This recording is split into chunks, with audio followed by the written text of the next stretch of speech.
Welcome to the Frozen Highway Files channel.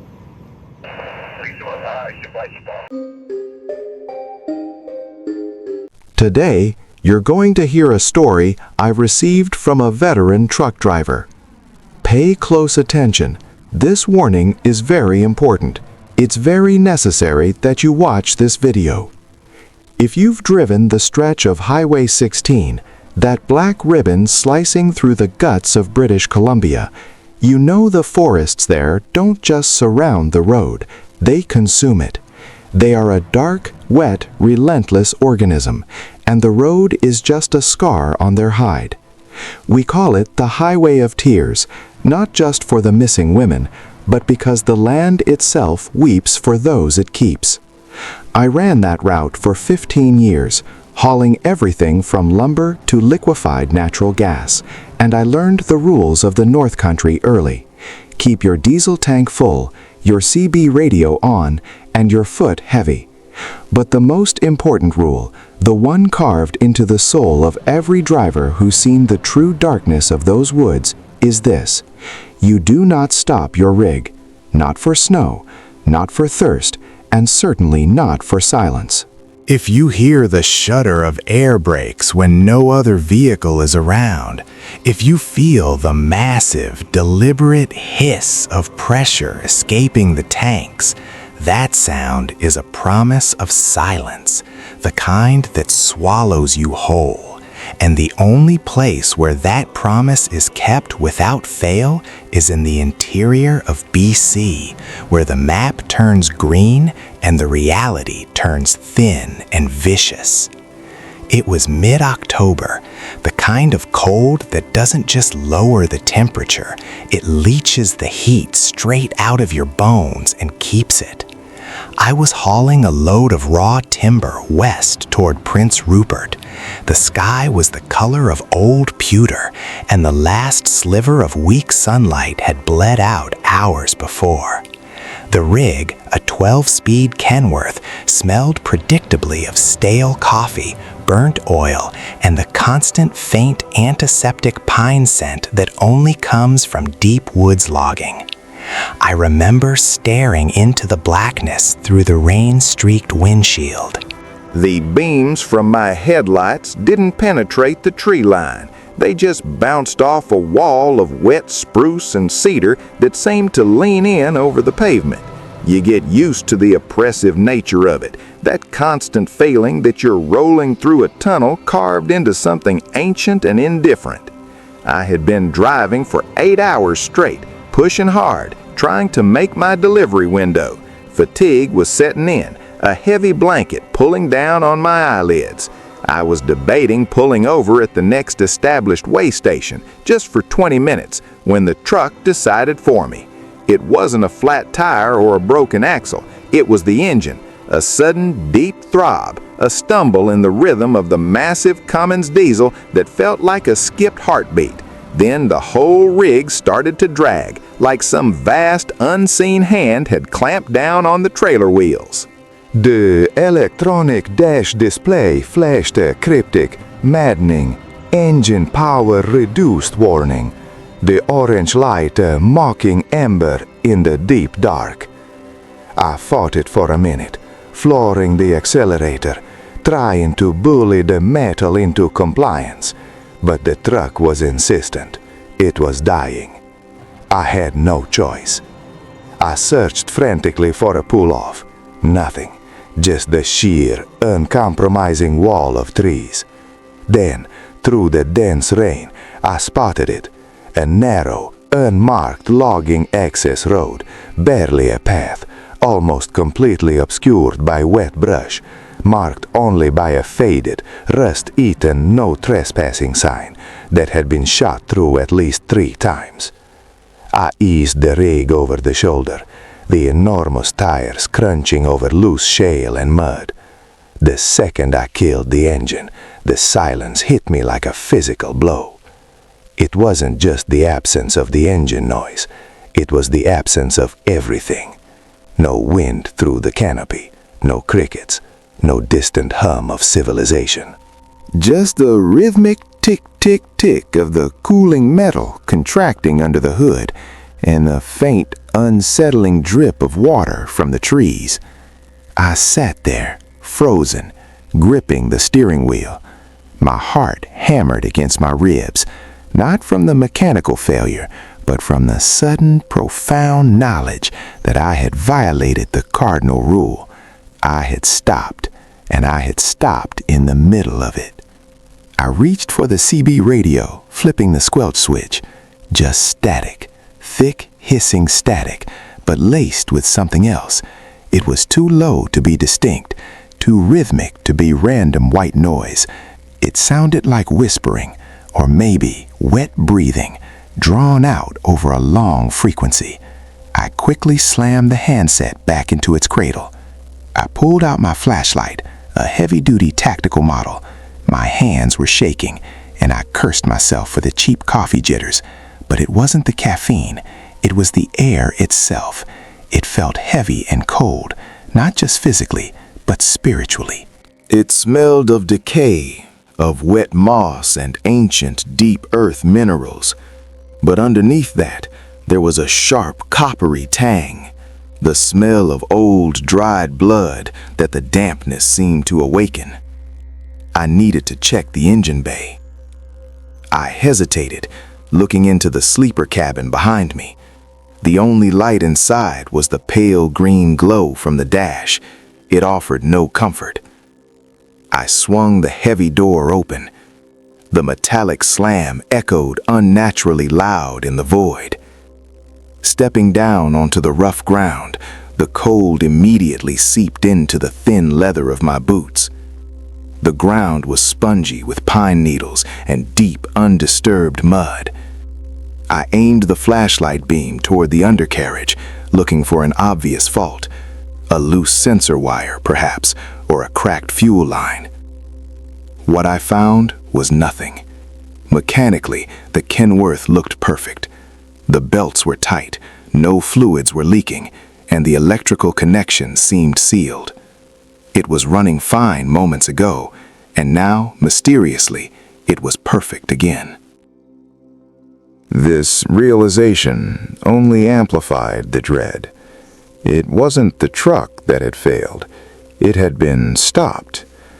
I straightened up, wiping the cold drizzle from my face. That's when I noticed the path I had pulled onto. When I first saw it, I assumed it was a short, defunct access track. Now, looking beyond the nose of the rig, I could see that it wound deep into the forest, disappearing around a dense tangle of alders and cedars. And it was too well maintained for an abandoned logging road. The tire tracks in the mud were fresh, deep grooves left by a vehicle far heavier than a pickup truck, maybe even another semi, but narrower than my own. Those tracks were leading directly away from the highway, into the depths. I stood by the grill, the heat from the radiator barely reaching my hands. That profound silence was still holding its breath, waiting. And then I heard the single, small, distinct sound that confirmed I was in the wrong place at the wrong time. Snap. It was the sound of a dead twig breaking under a heavy weight, maybe 40 or 50 feet into the darkness, just beyond the range of my flashlight. I whipped the beam toward the source, sweeping the light across the wall of trees. Nothing but trunks, slick with rain, dripping endlessly. The foliage was too dense to see anything behind it. I waited, my breath held tight in my chest. If it was a deer, it would move again. If it was a bear, I'd smell it or hear the rustle of undergrowth. There was only the silence, but now it was a silence charged with malicious attention. Then I saw it, not moving, but placed, high up on a massive cedar trunk. Just at the edge of the light beam was a carving.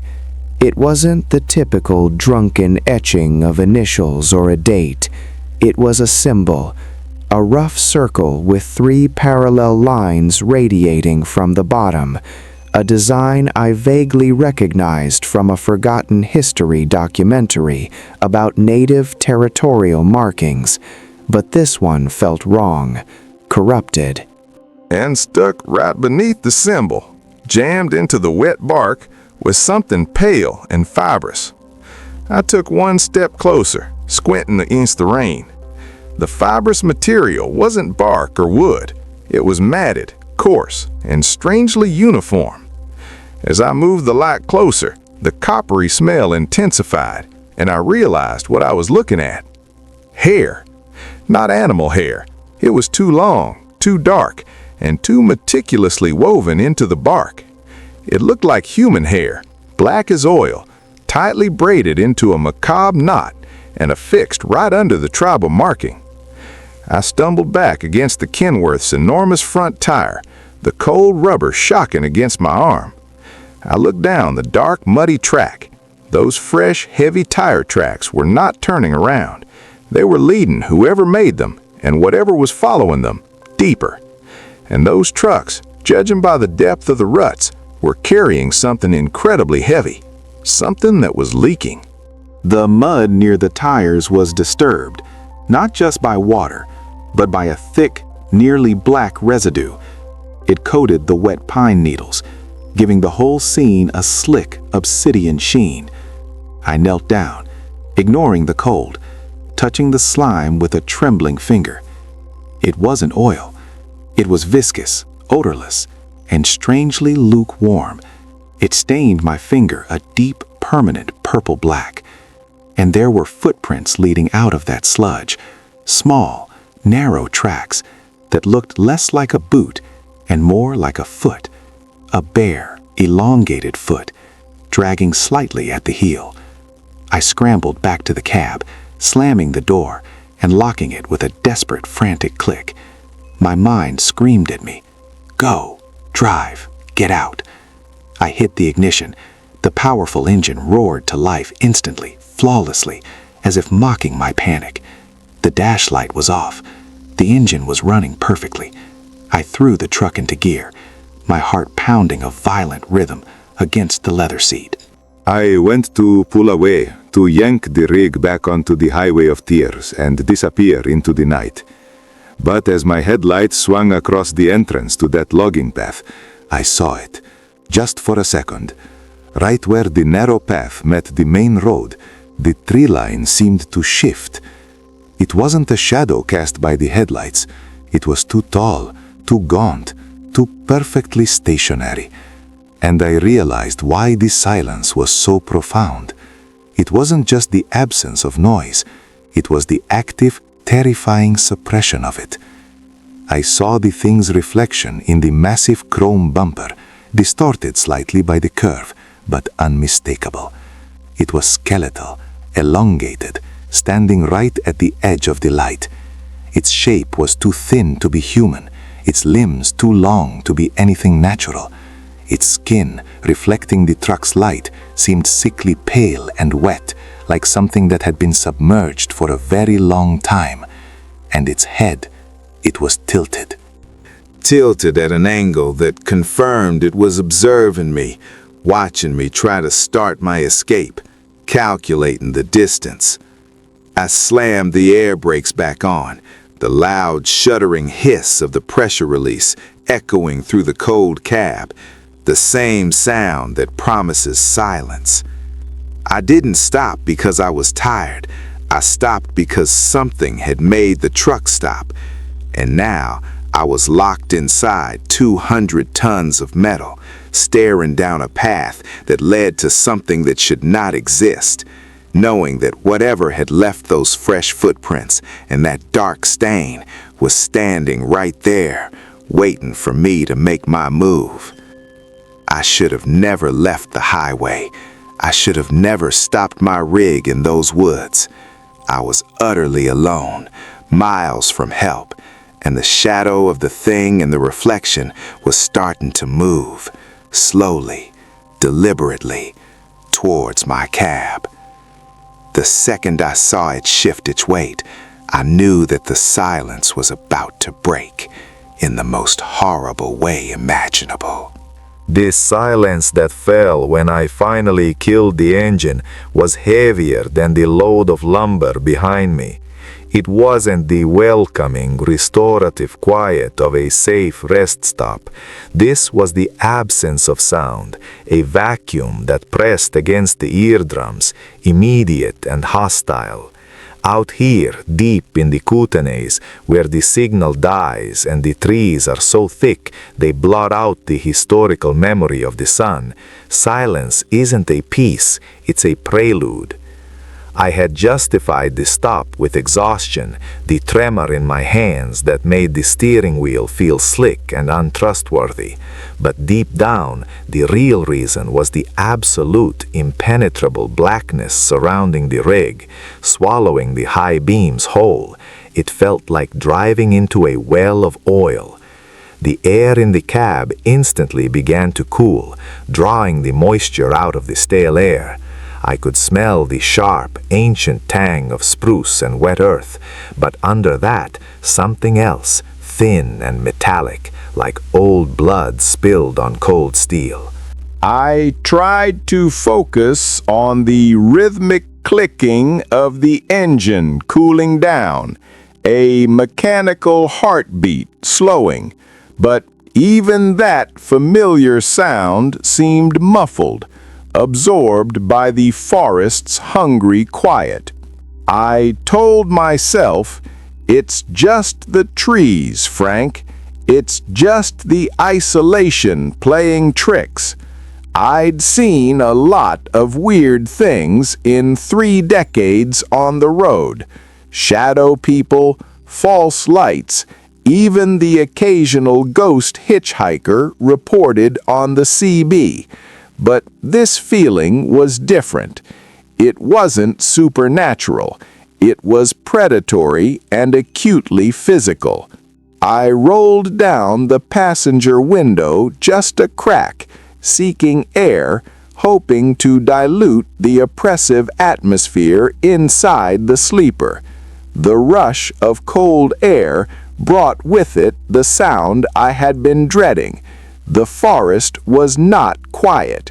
It was making a sound that wasn't meant for human ears. It was a low, persistent hum, too deep to be insect activity, too steady to be the wind. It felt less like a sound traveling through the air, and more like a vibration originating inside my own skull, pressing against the inner ear. If I leaned my head against the cold glass, the vibration intensified, a chilling resonance that seemed to travel directly through the metal of the cab. It felt less like a mechanical drone and more like the sound of something immense, slow and profoundly patient. Then the smell returned, stronger this time. The metallic tang was overlaid with something sickeningly sweet, almost floral, but with a deep, foul undertone of decay, like a deer carcass left too long in the sun, sprayed with cheap artificial perfume. It was a chemical attempt to mask something biologically horrific. I gripped the steering wheel, knuckles white. My eyes strained through the windshield, which the residual internal heat had slightly fogged. The low beams cast a sickly yellowish glow on the first few ranks of pines, but beyond that, it was perfect oblivion. The blackness seemed to writhe, not with movement, but with an inherent, aggressive density. That's when I saw the reflection. Not in the massive front glass, but in the small, convex mirror mounted high on the passenger door. In the periphery of the light, pressed right up against the curved glass, was a flash of white. It was too pale for snow, too dull for reflective highway tape. It was the color of wet bone under a sickly light. It vanished instantly, a trick of the eye perhaps, a piece of frost or a sliver of quartz rock in the embankment. But the speed of the disappearance, the sheer unnatural swiftness, froze the blood in my veins. Whatever it was, it had moved faster than my mind could register, faster than any animal I had ever encountered in the wild. I sat there, breathing shallowly, waiting for confirmation, waiting for the rustle of leaves, the snap of a branch, anything that would categorize the event. But the humming continued, and the only movement was the slow, agonizing drip of condensation from the roof onto the pavement. I tried the ignition, no response. The key turned with a dead, hollow click. I tried again, pumping the clutch, nothing. My heart began to pound, a frantic, desperate rhythm against my ribs. I knew enough about big diesels to know that if the cold had killed the battery, the starter would have at least groaned. This was absolute electrical refusal, total and immediate. It wasn't a mechanical failure. It felt like a deliberate disconnection. Panic, cold and sharp, began to itch its way up my throat. I reached for the CB radio, my hand shaking violently as I flipped the switch. Static, thick and loud, assaulted the sudden quiet. I twisted the squelch, trying to find a clear channel, desperate for the sound of another human voice, even a distant, crackling threat. What I heard wasn't clear communication, nor was it just static. It was a rhythmic interference, a low, wet sound, overlaid with the sizzle of white noise. It sounded precisely like very heavy breathing, deep, ragged inhalations, too close to the microphone. Then, embedded within the static, a pattern emerged, a distorted, rapid oscillation that sounded chillingly like human speech, played back through wet sand. I slammed the mic back into its cradle, ripping the sound from the air. I didn't recognize the words, but the texture of the sound, the suggestion of a voice being forced through tissue, was enough to make the bile rise. I was trapped, truly, fundamentally trapped. I dared myself to look down, past the dash, through the low-hanging shadow cast by the cab. I had to know if I was imagining the source of the metallic smell, which seemed to be originating from directly beneath the driver's side door. The ground was slick with wet mud and residual frozen patches. There, pressed into the soft earth a few inches from the massive tire tread, were the indentations. They were shallow but distinct, too small and too numerous to be footprints from a single human being.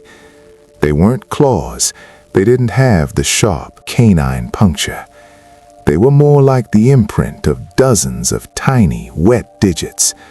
Not fingers, perhaps, but sections, pads, pressed down with meticulous pressure, forming a tight radial cluster. They looked like the delicate impression left by a creature with entirely too many points of contact, moving with painstaking, deliberate care. They led from the darkness of the woods, right up to the very edge of the truck's chassis, and then disappeared beneath the massive housing. I didn't move my eyes from those marks for what felt like an hour. I didn't dare breathe. The fear was no longer a philosophical concept. It was a physical weight, pushing me down into the seat, paralyzing my muscles. The next thing that happened broke the pattern of dread completely, substituting it with sheer, immediate terror. The movement shifted. It moved from the ground, from the shadows, and went up. The humming intensified, vibrating the metal of the cabin floor. Then I heard it, a subtle, scuttling scrape, high above my head, moving across the curved steel roof of the cab. It wasn't heavy, not the weight of a man or even a large bear. It was fast, multifaceted, and brittle, like numerous small joints moving rapidly over the surface. And then it stopped, directly above the driver's seat. A single, sharp, articulate tap resonated through the roof of the cab, traveling down the metal frame and into the back of my neck. It was clear, intentional, like someone rapping a bony knuckle on the ceiling. Then came the voice, or the horrifying imitation of one. It wasn't the distorted static from the CB. This was clear, immediate, and acoustic, filtering down through the thin insulation. It was a whisper. My name. F-R-A-N-K.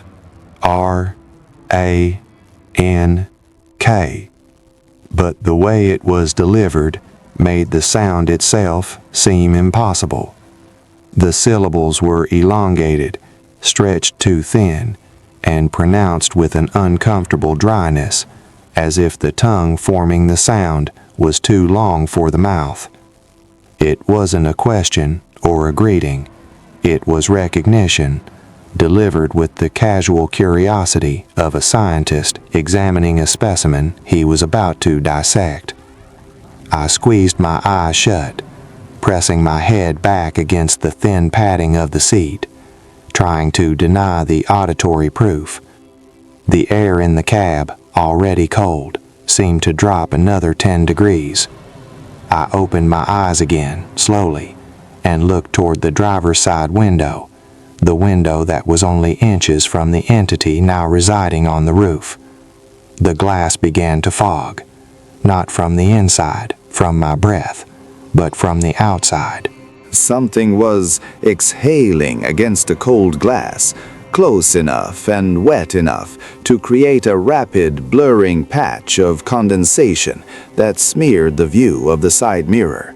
I leaned forward, trying to see the shape that was breathing on my window, and then the breath fog turned into pressure. From the swirling cloud of white moisture, shapes began to emerge, pressing inward against the window pane. They weren't the broad, soft pads of a human palm. They were long, stark, and utterly unnatural. Bony ridges, at least 4 or 5 of them, moving independently, clustered together, and ending in points that were too sharp, too pale. Yellowish-white they flexed and pressed against the window, moving with a jerky, disconcerting speed that suggested far too many joints articulating in the wrong direction. They were testing the glass, feeling the resistance. The sound of the hum outside the rig peaked, becoming a frantic, high-pitched whine. The glass itself began to strain, creating a thin, stressed squeak against the pressure of the unnatural digits. I could hear the fibers of the rubber sealant protesting. The entire rig gave a sudden, violent lurch, rattling the sleeping berth and the dash instruments. Whatever was outside was no longer merely observing. It was asserting its physical presence. The rocking was rhythmic, powerful, and deliberate, suggesting a creature of immense strength throwing its weight against the undercarriage. A new scent blasted into the cab, overriding the metallic sweetness and rot. It was a thick, visceral smell of raw, unwashed meat and concentrated ammonia, a chemical burn mixed with the stench of the slaughterhouse floor. It poured in through the air conditioning vents, even though I knew they were shut off. It felt like the cab itself was being saturated by the thing's presence. The creature on the roof began to scratch. And then, the sound of the scratching stopped, replaced by a deep, shattering shriek, a noise that sounded exactly like the tearing of thick aluminum foil, mixed with a chilling, echoing human scream of absolute agony. It was a sound of metal being peeled back, and I realized with a horrifying, sickening dread that it wasn't scratching the roof anymore. It was peeling the metal of the cab door itself, right behind my head. My hand scrabbled blindly for the heavy steel maglite I kept under the seat, my only potential weapon against whatever cold, sharp monstrosity had chosen this isolated patch of BC wilderness to finally break my cardinal rule and claim my life.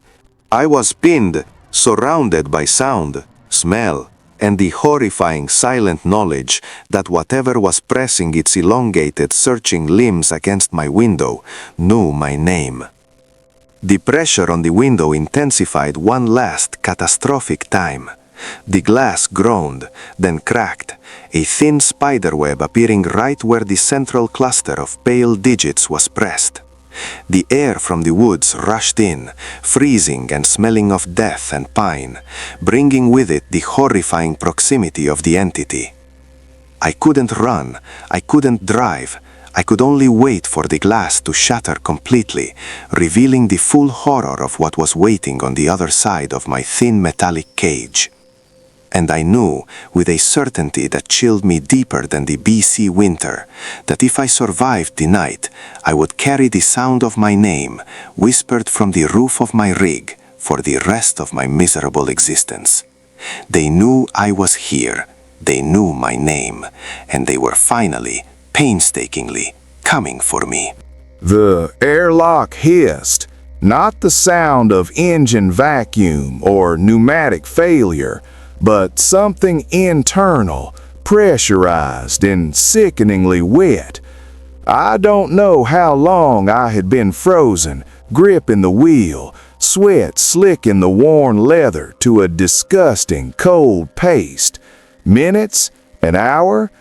The darkness had reached a density I'd never experienced, an absolute lack of light that seemed to actively push against the high beams. It was the lack of background noise that killed me first. The cicadas, the faint moan of the wind through the tall pines, the distant echo of a running creek, all gone. It was just the pounding blood in my ears and the sound of my own shallow, panicked gasps. The environment outside had finished its transition from wilderness to predator. The humidity had spiked, and I could smell ozone and something sharply metallic, like old pennies left in stagnant water. The silence felt heavy, a physical weight pressing against the thin aluminum skin of the rig. Then came the sound that broke the world. It wasn't a thump or a smash, it was a scrape. A gentle, deliberate abrasion against the passenger side door, the exact spot where the glass had been spiderwebbed moments ago. It wasn't metal on metal. It was something hard, dense, and slightly pliable dragging across the paint. Scratch. Scratch. It sounded inquisitive, like a massive insect examining a tin can, trying to find the weak point. I leaned away from the sound, pressing myself into the driver's side door, wishing the steel could somehow dissolve and let me merge with the air. The high beams, the only things tethering me to any semblance of reality, flickered violently, then settled into a weak, jaundiced yellow glow. The dome light refused to turn on. The dash display, usually a constellation of calming green and red indicators, was dead. It was as if the truck was hemorrhaging electricity, or perhaps the sheer malice outside was actively draining the power, suffocating the life out of the machinery. I could feel the vibrations now, faint at first, then growing sharper, traveling up through the floor panel and into the soles of my boots. It was moving around the truck. I pressed my forehead against the cold steering wheel, trying to regulate my breathing, telling myself it was a massive elk, a territorial moose, anything with fur and conventional teeth. But the movement defied physics. It moved quickly from the passenger side to the rear axle, and then, impossibly fast, it was right at the driver's window. I saw the reflection of the forest in the glass, and for a heart-stopping second, I saw it mirrored against the trees. It wasn't a conventional shape. It was too tall, too spindly, a shifting black void that absorbed the weak headlight glare. It seemed to have too many jointed segments, and it leaned in, tilting its head, if it had one, to study me. Then the vibration intensified tenfold. The entire door shuddered. A sound like heavy, wet knuckles rapping against the thick glass just above my ear.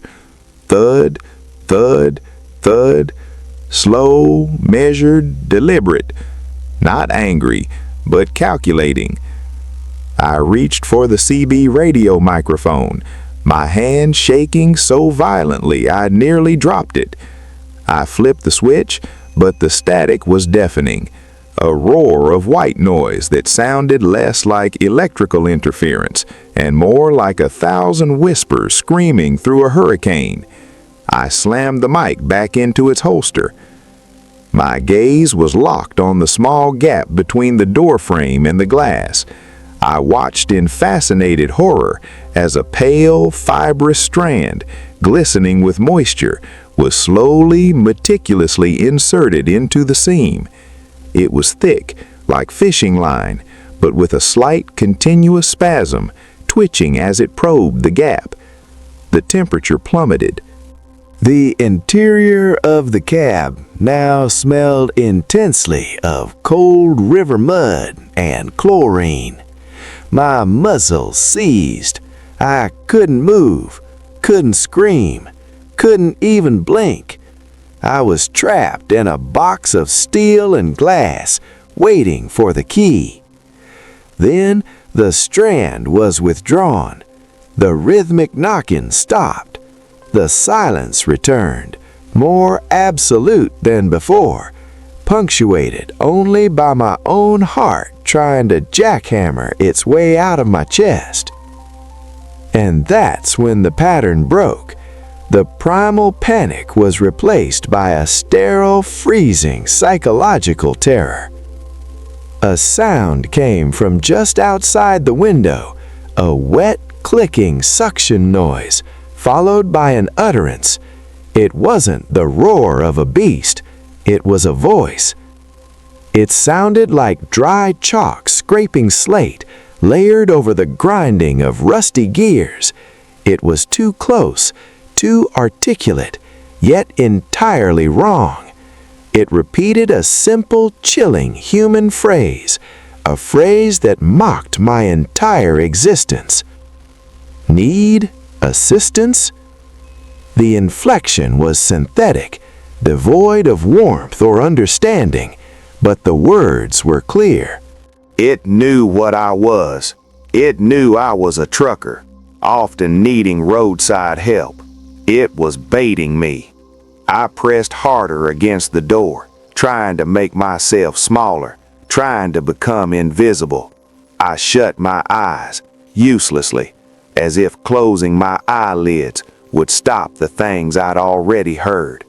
Suddenly, the passenger side of the cab exploded, not with a bang, but with a ripping, tearing sound, metal shrieking against inhuman force. The entire door was violently torn away from its hinges, flying out into the darkness with a wet, heavy clatter. A wave of frigid air and the stench of decay flooded the cab. I opened my eyes and looked across the space where the door had been. It was there. It was immense, taller than the roof of the cab, leaning down to look inside. It was not a bear, not a Sasquatch, and certainly not human. Its body was an atrocity of anatomy, long, thin, and disturbingly white, the color of things that live in perpetual darkness and feed on raw calcium. Its limbs were too long, bending at joints that looked liquid and unstable. The skin, if you could call it that, was tightly stretched, translucent in patches, revealing the black network of vessels underneath. But its head, It was smooth and bulbous, utterly devoid of hair. The only features were two vast, wet black eyes that reflected the small, terrified glint of my own face. They were completely static, never blinking, holding a terrible, intelligent patience. The worst part was the mouth. It wasn't vertical or horizontal. It was a radial fissure, a dark circle that slowly began to unhinge, opening wider than any natural creature should be able to. Inside, rows and rows of small needle-like teeth, slick with a dark viscous fluid, shone in the weak light. The thing wasn't screaming, it was grinning, a perpetual, silent, consuming grin. The metallic smell was overwhelming now. It was the scent of the grave, of ozone and fresh slaughter. The immense white claw, it wasn't a hand, it was a rake, slid over the open door frame. The nails were blunt, thick hooks of darkened chitin, easily capable of tearing through the steel chassis. It moved with the slow, horrifying precision of a nightmare. It was reaching for me. The shock finally broke the paralysis. I screamed, a high, ragged sound that was swallowed instantly by the black woods, and dropped flat onto the floor well, fumbling blindly for the emergency tool I kept under the bench seat, a short, heavy logging axe. The pressure in the cab intensified. The roof began to groan as the weight of the creature shifted, climbing onto the running board.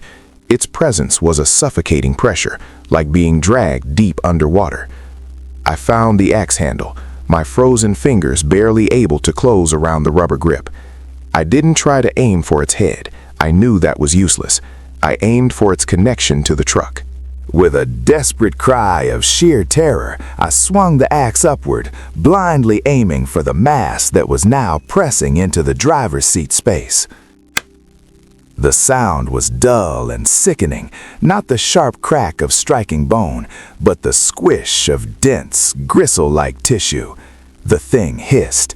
It was a sound like escaping steam, followed by a violent, spasming recoil. A thick, dark fluid, not blood, but something sticky and corrosive, splattered across the windshield. I didn't wait. I scrambled back into the driver's seat, ignoring the sticky residue on my clothes. My hands were slick with fear and something else. I slammed the ignition again, praying to a God I hadn't thought of in 30 years. Click, click, dead. The engine was not going to turn over. I was trapped. I looked at the open space where the passenger door had been. The creature was gone, recoiled into the shadows, but I could hear it. A deep, wet, scraping sound retreating into the trees, dragging something heavy. It was wounded, but not dead. In a final, frenzied surge of adrenaline, I kicked the latch for the trailer release. The sound of the fifth wheel popping was deafening. If the engine wouldn't start the truck, maybe the tractor alone was light enough to move. I slammed the ignition one last time, holding the key forward, forcing the tired old engine to chew on nothing. And then, a ragged, choking roar. The engine caught, sputtering and coughing, vibrating the cab with life. I threw the transmission into drive, my foot smashing the accelerator to the floor. The tractor lurched forward, leaving the massive, heavy trailer swaying uselessly in the middle of the road. I didn't care about the cargo, the deadlines, or the loss. I cared only about the rapidly shrinking pinprick of the logging road behind me. I drove until the first weak gray dawn of morning hit the windshield, staining the dark residue a sickening mahogany. I didn't slow down, not even when the highway pavement replaced the dirt. I finally pulled into a gas station near Hope, the sun fully up, blazing with indifferent warmth. My body was shaking so violently I couldn't hold the steering wheel straight. When I finally managed to crawl out, I looked at the damage. The passenger door was gone. The steel frame was bent and scarred. But it was the driver's side that chilled me to the marrow. The metal around the window frame was gouged, not by an external force, but seemingly from the inside out, as if something had tried to pry the plating apart with immense curving force. And caught in the jagged edge of the torn door panel, hanging there like a trophy, was a single, long, pale, fibrous strand. It was thick and wet, exactly like the thing I had seen probing the seal. It smelled of decay and the deepest, coldest parts of the earth. I didn't touch it. I didn't need to. I knew what it was. I drove the rest of the way home, hauling nothing but silence and the overwhelming certainty that I had only delayed the inevitable. I sold the truck 3 days later, never explaining why I wouldn't go near the sleeper cab. The logging industry in BC calls those regions the quiet spots. They say the woods hold their breath there. They say that if you stop, the silence listens, and if you listen to the silence long enough, it responds. But I know the truth. It's not the woods holding their breath. It's whatever is buried deep beneath the roots, waiting for the sound of the engine to die, waiting for the moment you stop paying attention. And sometimes that silence follows you. I still wake up choking on the smell of ozone and chlorine, and I still hear that unnatural metallic voice in the deepest hours of the night, asking the same question: need assistance? You were warned. Never stop, never get out, and if the engine dies in those deep, dark stretches of BC, don't scream. Don't even breathe. Just hit that ignition and pray. If you've made it this far, maybe you've got a better chance than most. If you want more stories that crawl inside your cab and turn off the lights, hit that subscribe button. Because out here, the road is endless and the darkness is always hungry.